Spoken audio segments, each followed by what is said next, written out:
Good afternoon, MPC. Kasama na natin si Chief Presidential Legal Counsel and Presidential Spokesperson Salvador Panelo. Good afternoon. Parang nasa ano lahat yata, Black Nasa rin yung mga reporters. Ha? There are only 6 of you. Se- 10 lang pala. Hindi, 7 lang, 8. Anyway, we would like to confirm the enactment and the signing of the salary in standardization law for 2019. You recall that this was certified as urgent by the President. And in fact, during the State of the Nation address, he mentioned about this. Of course, the desire of the President is to upgrade the standard of living of government employees.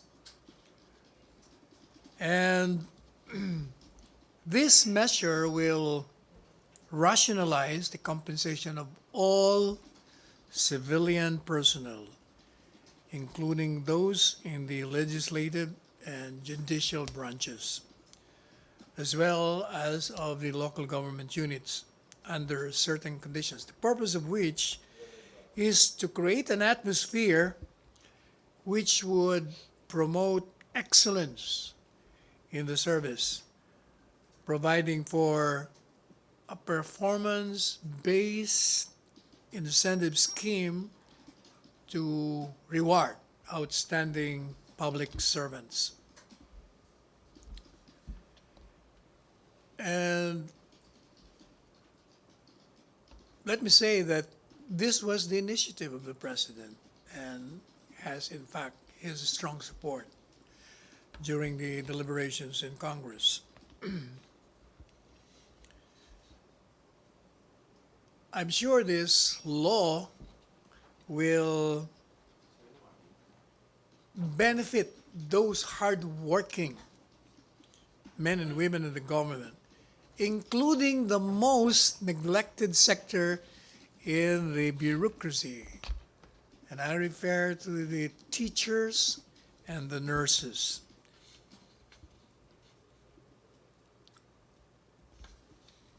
End of statement. Question, Maricel Halili. Sir, did the President adopt the version of the Congress? Since I haven't seen the law itself, I cannot. Sir, meron kasing nilabas na statement yung Teachers Dignity Coalition saying that although they are thankful that the President has recognized their need for the salary increase, they're still disappointed kasi kung inadopt daw yung version ng Congress, mas mababa pa rin daw ito dun sa promise na 10,000 peso hike for the salary of teachers. Well, as we have said before, the promise of the President will be complied with. Maybe not this year, but his term has not yet ended. You must remember that the increase will depend on the funds that this government has. So meaning, sir, there's still a chance Of to meet course. the promise before his term ends. For as long as there is tomorrow, there is hope. Question, Joseph. So yung sa effectivity lang po, so January 1, 2020, no? So Yeah, ibig up sabihin, to ano yan, up to 2023. 23, sir, 4 tranches, The yes. 4 tranches. but as far as the first one is concerned, January 1, 2020. So kailan nila matatanggap yan dapat? January Ay, hindi 15? ko alam. Parting yun. Di nyo chinecheck sa sweldo nyo, sir? Ha? 15 ba yung sweldo ng government? Ate? 1530. 1530. So dapat 15 meron na. I do not know the immediate implementation of this law. If it's effective January 1st, so Nandun yung sa batas eh. I haven't correct, seen sir. the law itself. January 1, 2020. So pwede ba mag-asa na sila na by the 15th meron na? Ayoko sila umasa. I haven't seen the law kasi nandun yung sa batas eh kung kailan effective. Yung first tranche nga, sir, January 1, 2020. So Hindi ko kailan ma- yun? Hindi ko pang It is in the law itself, but I haven't read it. Okay, other issue. Tina? Questions? Wala na kayong tanong? Oo, go. Kailan daw ba Joseph. ilalabas yung kopya kasi naman?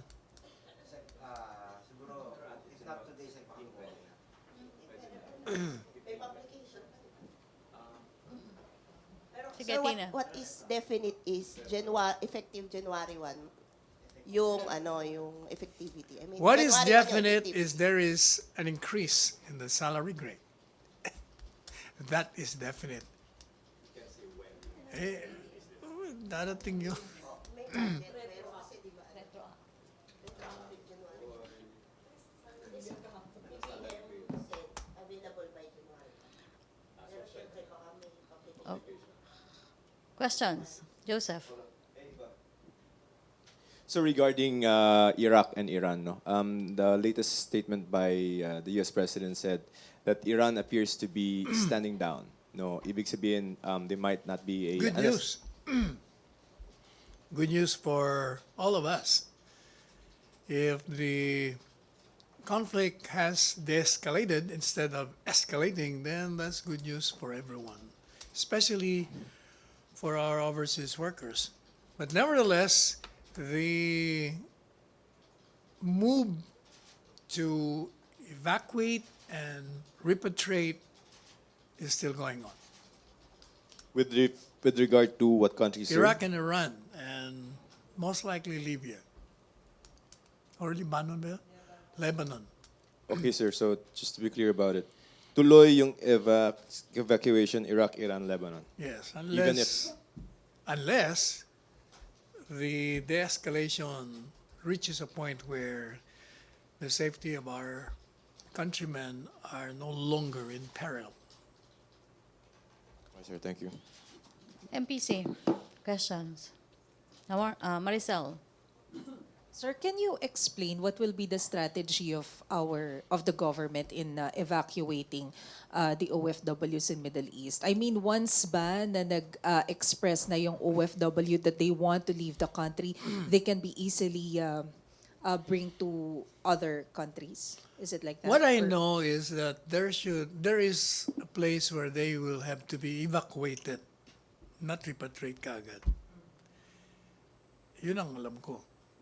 But I For mean, those who would want, because you cannot also force our overseas workers if they prefer to stay, like in Iran where they're married to Iranians. I mean, sir, is there a need na halimbawa may nag-express na isa, can you easily evacuate yung nag-iisang yun? Or do you have to wait for, let's say, 25 or 10 I do not know the mechanics. I have to consult Secretary Belli on that. Questions? MPC. Joseph.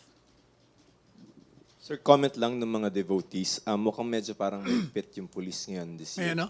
Mukhang masyadong maigpit yung police natin this year because they were saying na mga naka-combat boots, tapos parang may mga areas that they were not allowed to go near the Nazareno. May naka-combat boots yung mga devotees. Hindi, sir, yung mga police po. And that caused some injuries to the devotees. With regard to yung latag ng security ng PNP, they think, or some of them at least, think na medyo mahigpit. What's your comment on it? Well, the PNP certainly has to undertake measures that will provide for the safety of those devotees. It may be strict, but the goal is to protect them from any harm. Kay Tina. Sir, related sa security, we noticed that there is tightened security inside the Malacañang compound today compared to yesterday, and the presidential guards are in full combat uniform. Is there a threat at all? None that I know of, unless that becomes standard. Okay.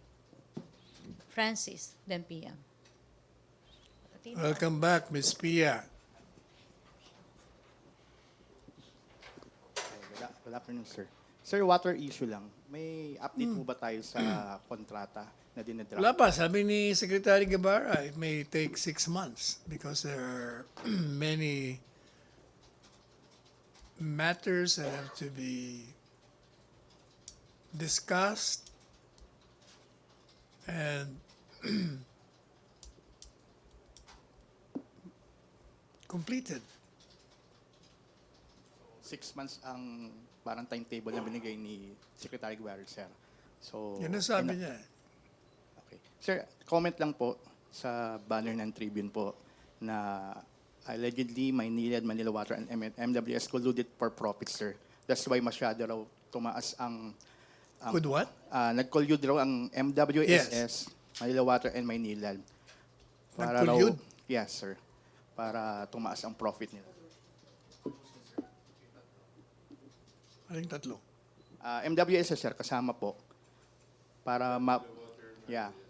What is apparent to the president is that there has been a conspiracy between certain parties to commit this colossal fraud and rip off.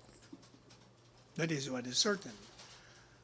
Who are involved in this conspiracy is another matter.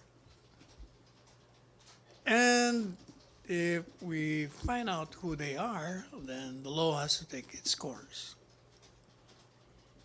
regardless of who are involved. Okay, Francis? Let me comment, by the way, by a statement I read about when Secretary Guevara mentioned that it might take 6 months to complete the contract. Some of those concessionaires stated that it may affect the service because no banks loans are forthcoming. Nabasa ko yan eh. Eh sabi ko, my reaction is, excuse me, you have raked billions of profits during the years from 1997 up to the present. What do you need loans for? You have the money in your pocket. Okay, Pia? Sir, once the new contracts are completed, will Malacañang publicize these documents? Oh, as soon as the contract is given to them and they accepted it or decline it, then we will have the necessary publication. Kasi ito po yung sinasabi ng bayan muna. Malacañang should first publicize the supposed new water concession agreements to make sure that there are no longer onerous provisions in the new deal and it is not eschewed for groups and individuals close to the president.